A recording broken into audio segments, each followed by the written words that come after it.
Assalamu alaikum warahmatullahi wabarakatuh. Hope you're doing well. So, Ron DeSantis is really showing who he is here, and it's important for us as Muslims, especially American Muslims, who are, raising wonderful little Muslim children to understand who Ron DeSantis is and his open hatred for the Palestinians and for Muslims in general should make us understand that we should not help him in any way to succeed in his politics, and definitely not vote for any of his desire, like his campaign to become president. So he is the governor of Florida, and he had some time to do some interesting things during COVID and whatnot. But now that we see here that he is joining the discrimination league and trying to create animosity for people who are against war crimes and Muslims in general, we must remember how he's behaving, because people have a short memory. They really do. So I'll be adding this to the playlist I've just created on him, so that when election season comes around and he starts promising this, or he tries to use Muslims, he goes to masjid, you never know the shenanigans he will do. We need to remember who he is and where he stood on that gruesome war. Just think of all those little children, all those babies, elderly, even animals starving in Palestine. He thinks that if you say free Palestine and you're on the side of the good, that you are trying to bring in some type of terror organization.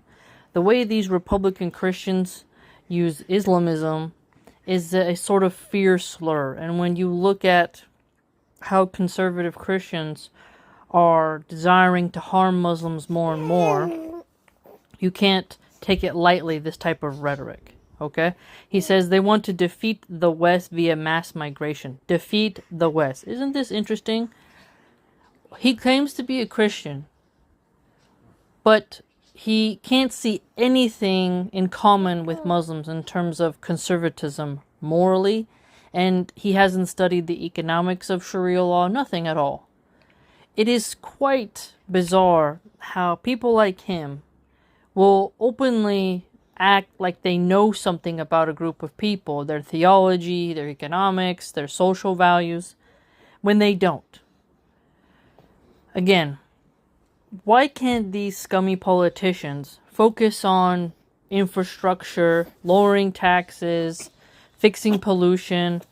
Why is there this huge push now to create targeted harassment of American citizens who are Muslim? Think about that.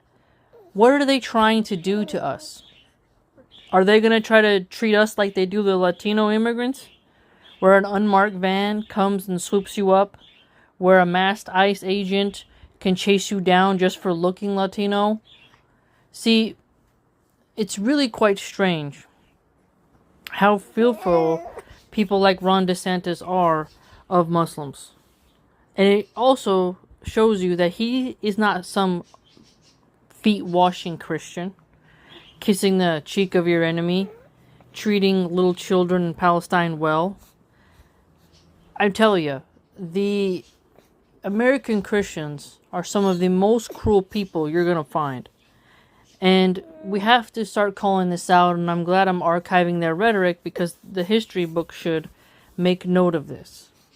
Because when different believers come together and we start to say, hey, we're not going to vote for this person, or we don't like this person, we have to have the receipts.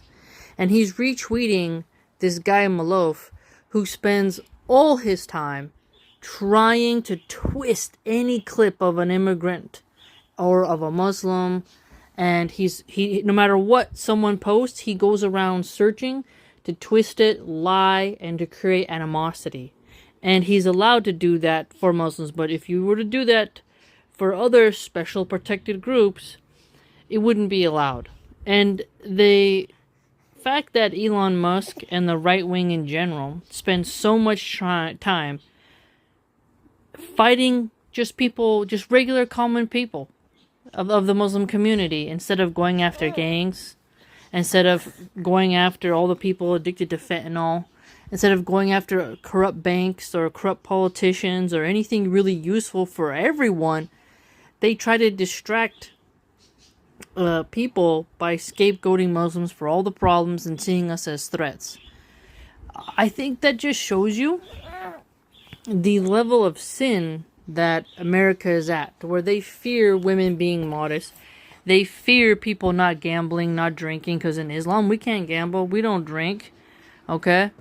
And we're allowing our men to be unapologetically masculine. And people like Ron DeSantis seem threatened by that. And I, as an American citizen who is Italian and Cherokee, born and bred in America, I've never even traveled outside of America. I've been a Muslim now for going on 4 or 5 years. Look how he's trying to make it unsafe for us to wear the hijab, the khimar, the jilbab, the niqab, the burqa. Why are they so threatened by a small minority of women who say, yeah, I'm not going to wear yoga pants so that you can goon at me in public. Yeah, I'm not going to show cleavage. I'm not going to really do that. No, I don't really feel like you get to just see my hair, you know. But if someone was wearing a bonnet, or if I was a Catholic nun, that would be allowed. It's just quite bizarre, isn't it? And it's absurd how much Americans are warmongering. They want to go to Venezuela now. Do you recall when people were saying there should be targeted strikes in Mexico? You just see the endless warmongering, and they expect people not to move. So American Christians are the type of people who want you to be a fish in a barrel. They want to destroy where you live, and then when you try to move and have a better life, they're like, no, you should just die there and let us, murder all of your family members, and you shouldn't try to escape, and you shouldn't try to seek peace. They're almost like worse than Pharaoh in the Bible, when you think about it, who Moses went to. Because they do things that are almost worse on a daily basis in those countries, with their black sites where they torture people, and the amount of censorship that they participate in shows you that they are not really ready for that type of rugged honesty and investigation into their behavior and rhetoric when they're when they're in other countries conducting their affairs. It's really quite something. And so I hope that, I'm not telling you to vote because I don't believe in voting really anymore. But what I'm just trying to get you to realize is that your money means something, okay? And if you see people supporting Ron DeSantis, try your best not to give him your money, not to give him your time. And if Ron DeSantis comes, like his the people who ask you for donations, sometimes they'll knock on your door and solicit like, oh, go out and vote stuff. Don't give them time, don't give them money, because they hate us, and he's trying to rile up people to despise Muslims and to despise refugees and to not be on the side of the Palestinians. So we have to realize who he is. And he wants to be president. And he ran for president against Trump and lost. So it's important for us to understand where he stands and to remember the record. May Allah subhanahu wa ta'ala protect us. Ameen.